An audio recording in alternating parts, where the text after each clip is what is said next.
What's up, y'all? It's your girl, Katina, and I'm back with another review. This is my review for Married at First Sight. This is season 14, I think, episode 8. I don't know why I can't remember the season all of a sudden, but let's go ahead and hop into it because I already know I'm late. So we're going to go ahead and discuss the Cunt and Chris because this might be their last episode. I'm hoping so because remember, I thought that was going to be a wrap, but I was like, I'm not sure because remember the New Orleans season when Brett and Olivia broke up, we still got some of them after the breakup happened. So hopefully this is the last time we see them. I'm fine with seeing Chris. I just don't want to see the Cunt no more. So if y'all gonna exit her out, please do. But y'all can keep Chris around. That's fine with me. So he's talking on a personal cam and he's saying that the Cunt gave zero type of effort and he wants somebody that wants him. So it's the day after they decided, or he decided to cut her off, and he's calling her mom or his mom. And she was like, you know, it seems like you are the one who got robbed of the situation. And sis was just looking for 15 minutes of fame. Exactly. She wanted to sit in that provided apartment with the girls, with the cast, and kick it with them. And she wanted nothing to do with the reason why she was here, to focus on her marriage. So yeah, I'm glad once again that Chris put himself first. I gotta put me first. I gotta put me first, Lucius. He put himself first. And he decided to call off the whole thing. So it's really him for me acting as if he didn't know that it was a physical thing. Sir, you already know why she was not into you. It's because she did not like the way that you look. You did not look like a country cowboy that was hot in her eyes. So yeah, but I'm going to need you to come through on that reunion, okay? I'm banking on the glow up at the reunion because if you pull a Gil, baby, did you see Gil on the last season reunion show? Baby, talk about a glow up. Now, Gil is not an ugly man, but I kept saying that stubby shit was a no. And I'm glad he took heed. I understand he's a firefighter and all of that, but baby, you're going to have to find a new job. Find you a new job because I don't like that. I don't like a naked face. But Gil got a beard and had the girls gone wild, okay? Me included. I said, baby, look, I'm about to be in Houston soon. Gil, what's good, okay? Can we run into each other at the Galleria? Huh? Anyway, so yes, Chris, I'm banking on that glow up now, all right? Have the Cunt really regretting it. Anyway, speaking of her, we see that she talking to her friend, lying through her big bubble lip that she only got one injection in. I don't know why she ain't feeling the top lip. It still doesn't make sense to me, but whatever. She's saying that Chris had ample opportunities to talk to her and, you know, do whatever it took for the marriage. Girl, please. Lifetime showed them flashbacks of you not wanting him to come closer to you, getting up and walking away in the middle of a conversation, doing all this crying and trying to act like you a victim. Girl, okay, yeah. And the friend knew that you was full of shit. I knew you was full of shit because I seen it play out. And you was looking all over the place and not looking in your friend's eyes while you was telling the lies. Girl, okay. The friend was like, I wish I would have been able to meet him. That way I would be able to better assess the situation because we know how you get down. It's funny how her friends and her family knows that she's a bitch, she's a cunt, she's extra, she's dramatic, she does too much, she's mean, and all of that. So they don't even want to take her word for it. They want to see for themselves because they already know what she's capable of. Shame. So then the producers asked her what's next for her. She said she's going to move to Texas and find her a cowboy. Please, go ahead and ride off into the sunset with your gold boots, your cowboy, and y'all do y'all thing. But please, don't show up on our TV no more. Let's get into Mark and Lindsey, child. So Mark is talking to his friend one-on-one, and his friend is saying, how is everything going with the marriage? What do you like about it? And he said that he likes coming home to somebody. He likes the fact that Lindsey is there for him. So then the friend was like, do you feel like you would be on the right track to say I love you like you typically would? Because we know MTS, he liked to move fast. He liked to move in after the first date. So he was like, I mean, no, because he don't like her personality. It makes him uncomfortable. And he just said that she is just way too much. He's more reserved. So the friend was like, okay, well, is she embarrassing you? And he went into the story of the plane and how Elijah Wan gave her so many opportunities to calm the hell down, and she still kept poking him to the point of him going off on her. And he said that he really just feels like she's not aware of how things can play out. And that's an issue for me because if he gave you so many chances on the plane and you kept going at him, and then you were allowed to the point where the flight attendant had to come over to you several times. That's a problem. That's embarrassing. I would not want to be around you. I would be uncomfortable, and I'm liable to snap on you a few times because you're doing too damn much. So, I just wouldn't be able to handle her either, and I'm teaming with MTS all the way when it comes down to this. So he said that this isn't really helping them grow as a couple, and really at this point, he doesn't even like to say anything. It's really starting to turn him off. So the friend said he needs to speak his mind, but MTS was like, child, if we wasn't in a marriage, I typically would be out by now. I said, oh, damn. Okay, girl, listen. Mark is ready to flee the scene, and I do not blame him. We know this is the episode where the friends meet each other and they really get to see them as a couple. So they have a pizza party, baby. Invite me next time, because I like how they had it displayed. They doing the homemade dough, or it looked like they was doing homemade dough, child. They could have got that from Whole Foods. Never know. Anyway, the friends are talking to Lindsey, and Lindsey is saying that she is getting adjusted with living together with Mark, but she feels like he's a bit overwhelmed with the situation that he got going on. And she said, is there anything about him that I should know? And the friends are like, well, shit, y'all already did had a speedy wedding, so y'all on the right track when it comes down to him. Because like I said, we know he likes to move fast, so they on the right pace. He needs advice from her friends on how to communicate to her when she going off the deep end and doing too much, and how he could reel her in. One of her friends said that you need to tell her how it's making you feel at that moment, but we know he's not comfortable with doing that. So the friend is like, don't let it build up, because you're going to regret it if you end up blowing up. Child, we already see how all of that goes down when he tries to speak his mind at that moment. We'll talk about that in a minute. Moving on to Michael and Jasmina. Michael is talking to his sister, and she wants to know how everything is going. And he tells her about the conflict with the honeymoon. And the sister is like, okay, well, y'all don't know each other like that. Pastor Cal did tell them to go ahead and have a fresh start. So that's what they're on. But the sister is like, y'all don't know each other like that. You know, she's being vulnerable. And at this point, she got her walls up. You don't know who she dealt with before you. So she doesn't trust you enough to know that you are trustworthy. And yeah, she just got to see where you at with it. She protecting herself in her space. And I appreciated the conversation that the sister had with Michael. I would have liked for Michael to bring up the fact that he lied about the roommates. It seemed that they didn't talk about that with Pastor Cal, and they did not discuss that amongst friends, and that was bothering me. Like, let's talk about how he was lying, okay? That is a major issue. I don't understand it, but okay, whatever. Like I said, I like what the sister said, but I would have really been interested to hear what she had to say about the whole two roommates thing, because I'm sure she already knows that he has two roommates. That's his sister.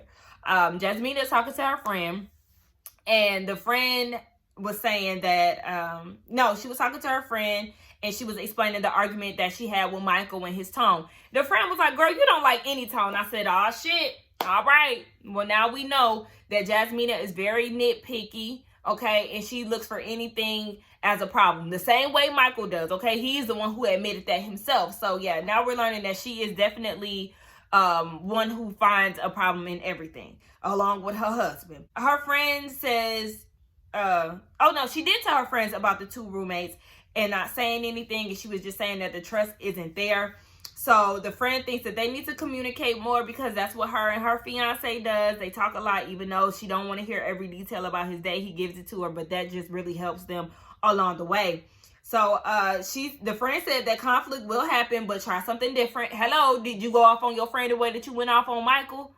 Agreeing to disagree? Because, yeah, conflict will happen, Miss Ma'am. I don't want to go into everything negative. No, girl, it's going to happen. It's happening with you and your husband all the damn time at this point. She said when he thinks he's right, he thinks he's right. The friend said you the same way. Y'all one and the same. Y'all got a lot in common. And y'all got a lot on the positive side and on the negative side. So, yeah, y'all both can go ahead and shut the hell up. They get to this whole friends party or whatever. And really looks like they did have fun with the friends. They start asking how is the marriage, and Jasmina and Michael were saying that, you know, the wedding was fun, honeymoon was some BS, but then they came back home and now they're resetting it, and it's been fun since then. So the sister pulls Jasmina aside and they have a conversation. Jasmina is saying that she really does like Michael, but she's annoyed with him, especially during the honeymoon. And the sister says that she really likes them together because Michael is a little bit more passive, whereas Jasmina will speak up if need be. So Jasmina said that she does see the reasoning why they were paired together, but she just needs to get out of her head. I'm just really not seeing it for the two of them anymore because it just seems like they are just alike. And it's not like they're balancing each other out, especially when it comes down to how they handle conflict with each other. Like, y'all really act the same for real. As these episodes go on, we learn how much of similarities that y'all have in the negative. It's weird, and I don't see it for y'all. And after Michael lied about them two roommates, he can go somewhere. So Michael was talking to her friends, and he wants to know how he can get back into her good graces. And they say just be patient and listen. Ask questions like, where did things go wrong? What was it that set you off? And really don't attack at the core, because it will build up to the point of pettiness. And a friend was like, child, sometimes we get real petty in our arguments to the point where we don't even know why we fighting no more. Don't even know what we're fighting for. Oh my gosh. I think that was the worst vocal I ever gave to y'all. Okay, anyway, let's move on. All right, let's move on. And oh yeah, in that last part, I meant to say to attack at the core, because you don't want it to lay it up to pettiness. That's what I was trying to say, but then I end up hitting that terrible vocal. Anyway, okay. So Olajuwon and Katina, we see Olajuwon talking to his good old friend. I think that was his best man, Jeff. I like him. He seems like a good guy. We learned that he's married as well. So he's talking to Jeff, and he said that Katina definitely reminds him of himself. She has that wild side, so she's fitting into the family. He tells Jeff about the conversation that they had with Pastor Kyle, and Pastor Kyle is like, look, break the ice, okay? Change her life. I said, oh my gosh, you better have the best dick in the world, let you tell it, child. So then he was saying that he's nervous because he's nervous because he doesn't want to look at her a little different after sex. And I think it's pretty sad that you're not emotionally mature enough to have sex with your wife and look at it in a different light. He's so used to pumping and dumping women that he doesn't really know how to connect emotionally with sex. Like, it's weird to me. So the friend is shocked because they haven't had sex yet, and he thinks that she might be the one for real, because if he trying to hold out, then there may be something special about her. But the friend asks, is there any red flags? And he said, Olajuwon said, she came back from the store with bread and water. And her excuse is she's only used to cooking for one person. Girl, what? That would annoy me, because, bitch, are y'all about to go through a snowstorm in Georgia? That's some shit that you get when all shit about to get shut down and you gotta fend for yourself and let shit stretch out for a few days. Girl, bread and water? What we supposed to do with this? And you live with your mama. I understand she's a food blogger and she likes to go out to eat more than anything, but grocery shopping for two people is not that drastic. I don't know. I just told y'all, she just don't seem that bright up there a lot of times. So it's just like, it's not that hard to shop for two people. Anyway, the friend says that he's playing too much with the mind tricks and he's expecting too much. Remember, they said that before the wedding even happened, the brother and the friend was like, yeah, his expectations are way too high when it comes down to this. He's really into the whole traditional wife situation, and that's very annoying. So then we see Katina with her friend. Okay, one thing about it, I don't really care for Katina that much, but I love the fuck out of her friends. Her friend was asking what was the first impression. Now, mind you, the friend was also there to speak to Olajuwon the day after the wedding. So Katina said her first impression of Olajuwon is that he's cute. The friend didn't like that whole lap dance thing. That was a little too much for her. Of course, Katina thought it was cute. Katina also likes that he's going to keep a conversation going. The friend was like, yeah, child, because when we met with him the next day after the wedding, chatterbox, okay? He didn't know how to be quiet. He liked to hear himself talk. And she felt like he was doing that to really avoid questions. I said, you might be onto something, because it's just so obvious that the friends don't see it for him, that it's kind of funny to me, because it's like they peep some of the errors in his ways. Like, I'm not gonna sit here and say that Elijah is just basura, but he has some issues with him. There's some red flags going about him.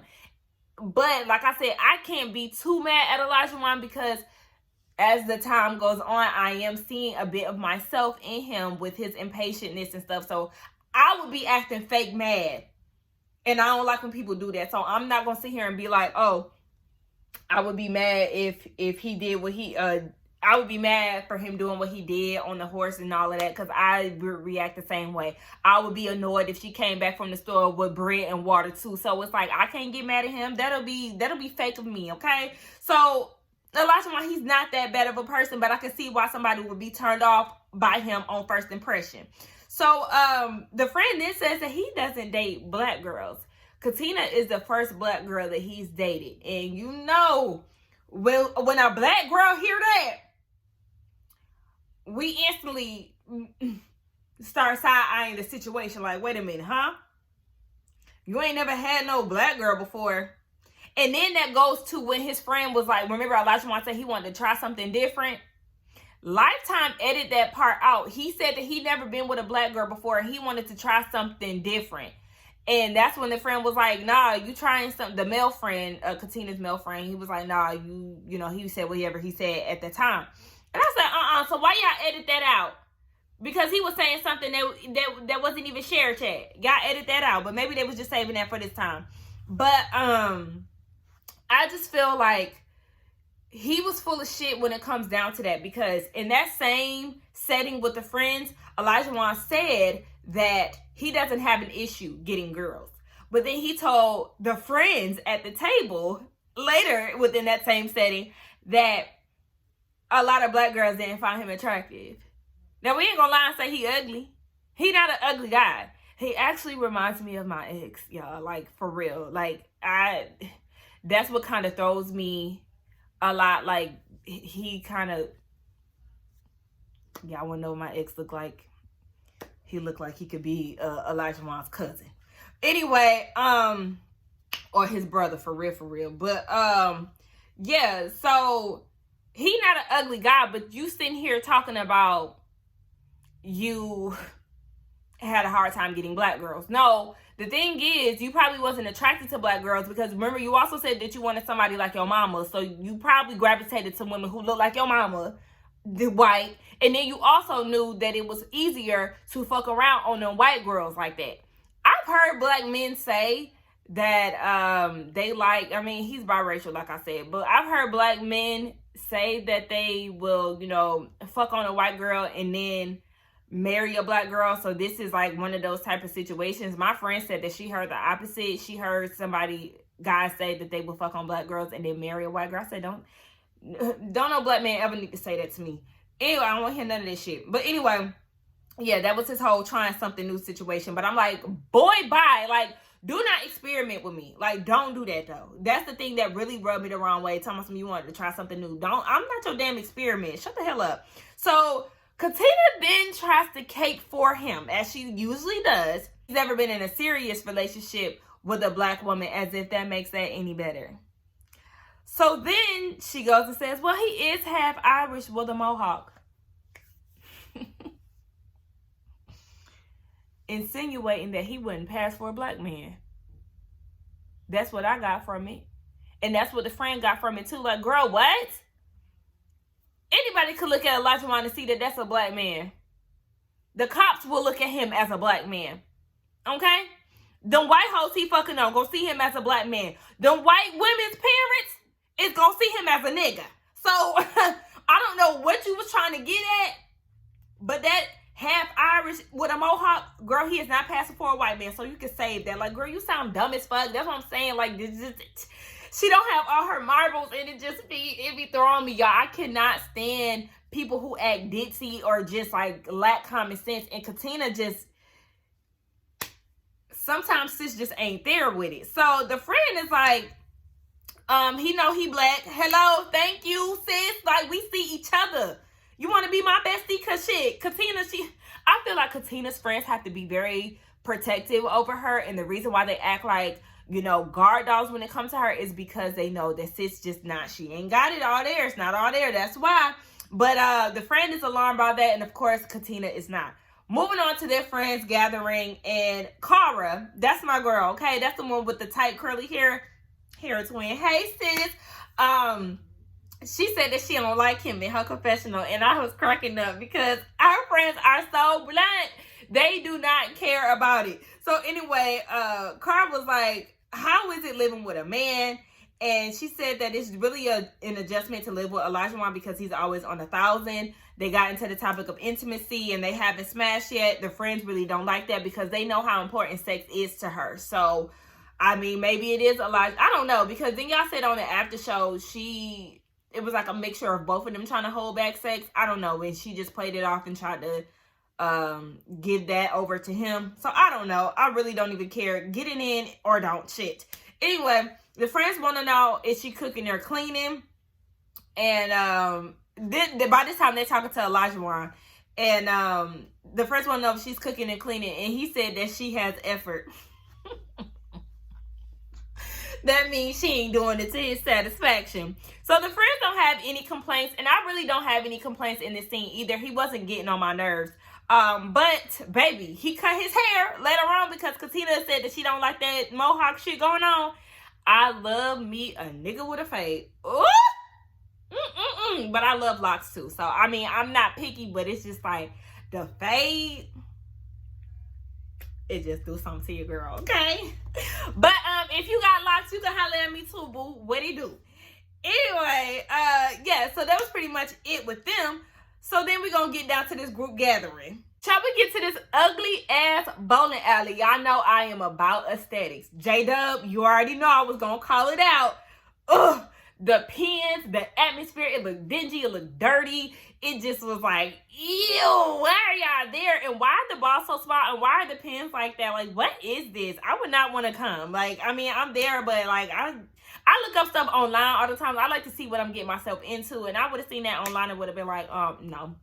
Can we go somewhere else? Can we go to a cute bowling alley? Now they have bowling alleys with neon lights and all of that. Let's go to the cute ones that sell alcohol and all of that. Anyway, we learned from the bowling alley scene that Noy and Steve, I skipped them. Hold on, y'all. All right, so let's get into Noy and Steve because this was real important. So Noy was working. We learned she's a recruiter and all of that, and he's cooking her an omelet. He's saying in his confessional that he don't want to do this part-time job shit, but he gonna do his part. We see that they do a family and friends night. They cook their favorite Asian dishes. They was cooking together. You know, that's a big thing in the Asian culture. I feel like food is important in all cultures, whether you're Asian, European, Black. Like, we all commiserate over food. Is that the word? We come together for food. Anyway, so yeah, Steve was shocked to hear that Noy had her reservations about him being self-employed, and he feels very secure in his finances. He just doesn't have an employer. So he said that he isn't choosing to work because he wants to develop himself and the marriage. And Noy said that she just wants him to create a plan. He said that he's not quitting his job and winging it. And if he needs money, then he's going to freelance. And I already told y'all about this. I'm not going to go back and forth with y'all in the comments about how I feel about Steve. It's not a race situation because if it was a black guy, I would have the same type of energy. At the end of the day, you don't have to punch the clock for the man to be secure financially. At this day and age in 2022, there's so many different ways to get money. Like I said, YouTube, hello? A lot of y'all favorite YouTubers is doing this.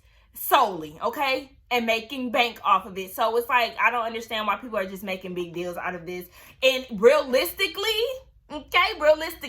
they've only known each other for a week and a half. Before a week and a half, Steve was a single man doing his damn thing, riding down the coast of the United States. So it doesn't matter, okay? Because they just met.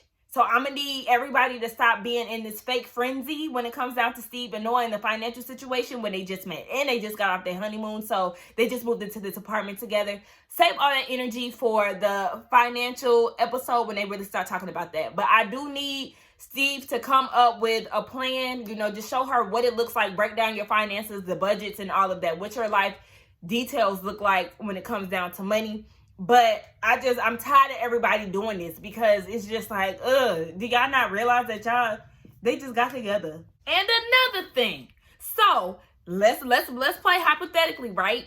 So if Steve is unemployed, right? If he got laid off in December, right? December, we going to assume December 2021, because that's when a lot of people were losing their jobs during the start of the pandemic. Okay, let's say that. And he was getting them unemployment checks that a lot of y'all get and is still living off of to this day, to the point where don't nobody want to go back to work. What if he was living off of that? Y'all doing it. And I don't want to hear nothing about y'all, because if it don't apply to you, let it fly, okay? If it don't apply, let it fly. But if we gonna talk about it, look deep within, honey. Okay.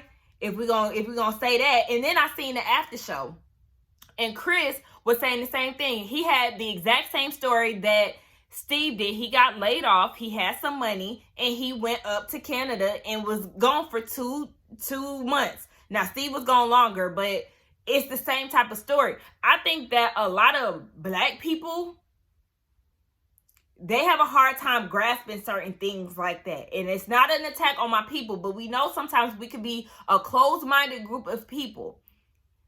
A lot of races outside of ours, they like to travel. They like to see the world. They do like to live off the grid, or, you know, they like to backpack and things like that. So I'm literally not shocked by things like that.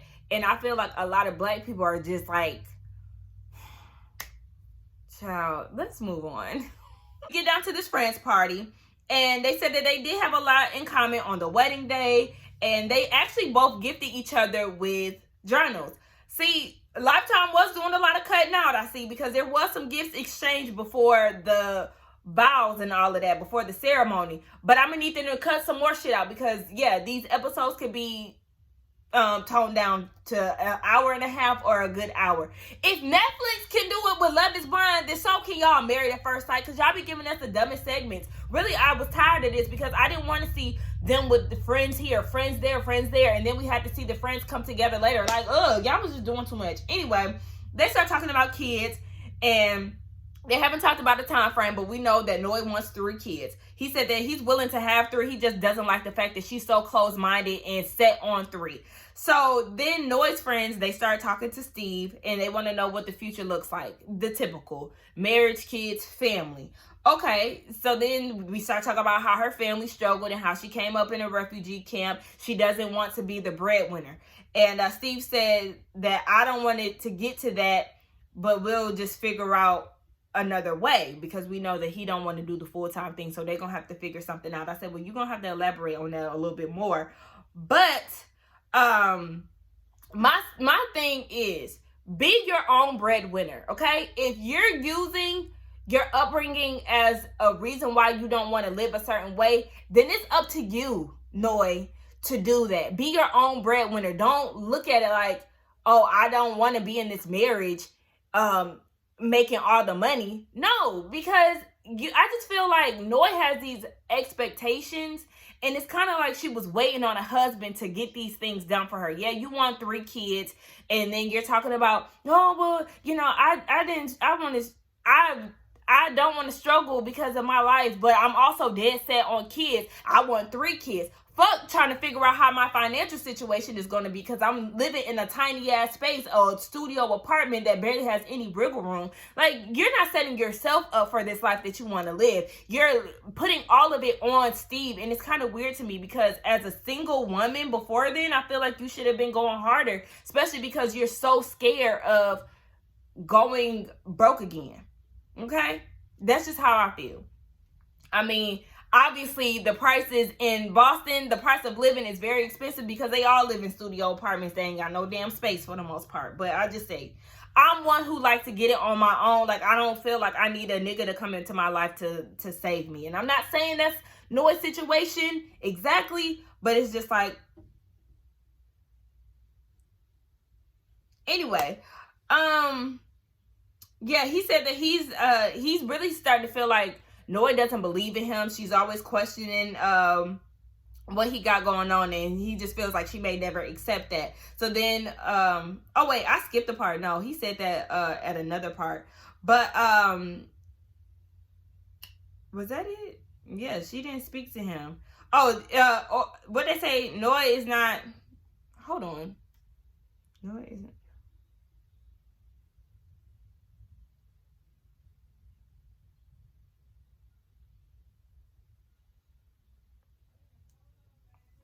So then we see Noah talking to Steve's friends, and they want to know what the issue is.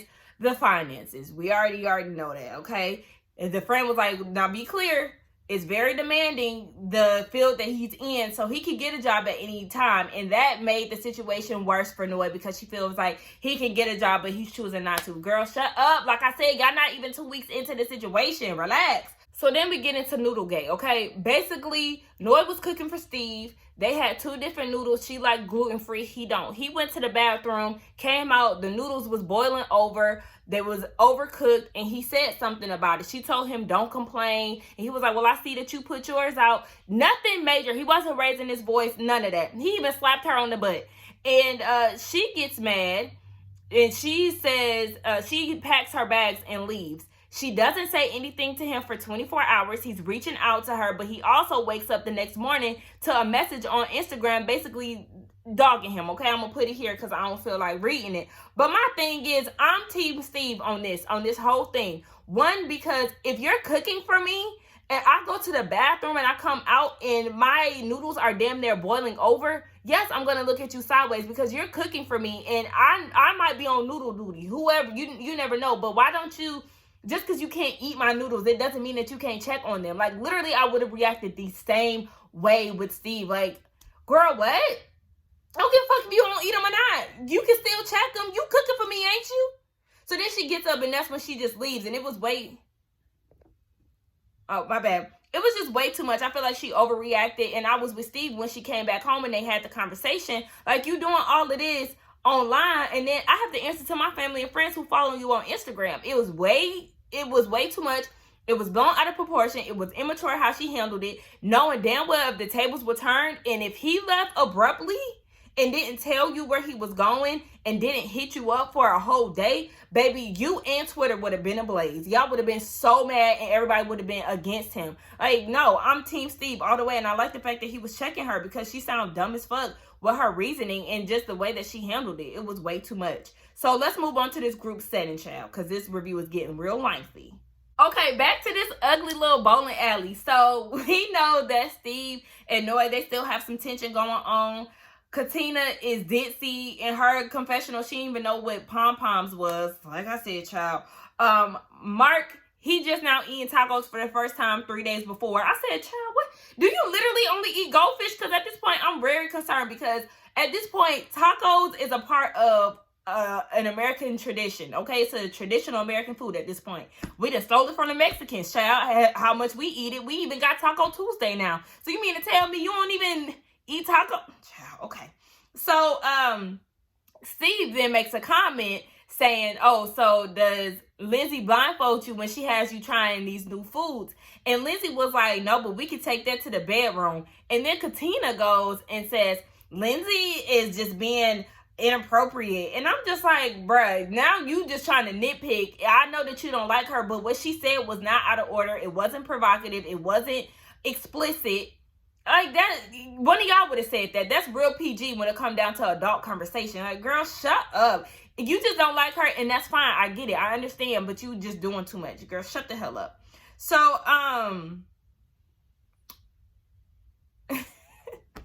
I wrote in my notes, girl, you just mad because you ain't getting no dick. Anyway, they have the toilet seat conversation, and Steve is trying to explain having the toilet seat up, and then here comes Lindsey interjecting into the conversation, and Jasmina was like, girl, let Steve finish what he had to say. And she's still talking, and like Jasmina's like, hello, girl, allow Steve to talk. Go ahead, Steve. So Steve had his stance on it, and I said, oh, that's strike one, because MTS is looking like, bitch, here you go. So then the cunt and Chris arrives. Okay, they talk about Pastor Kyle's visit, and Elijah Wan learns that he needs to talk with someone, not at them. And Katina said that Pastor Kyle said nothing about her, nothing negative, because she's perfect. And Lindsey says out loud, that says a lot, strike two. So then Jasmina says that Elijah Wan and Katina are great together. They think they funny, but they really not. I said, oh, okay, that's shade. But Jasmina and Michael talk about their hashtag reset. Shout out to Niecy Dixon. And Lindsey shares that she read something saying that you shouldn't be intimate until y'all have conflict. That way y'all know how to resolve it and respect each other's boundaries. Now, she's just saying what she read.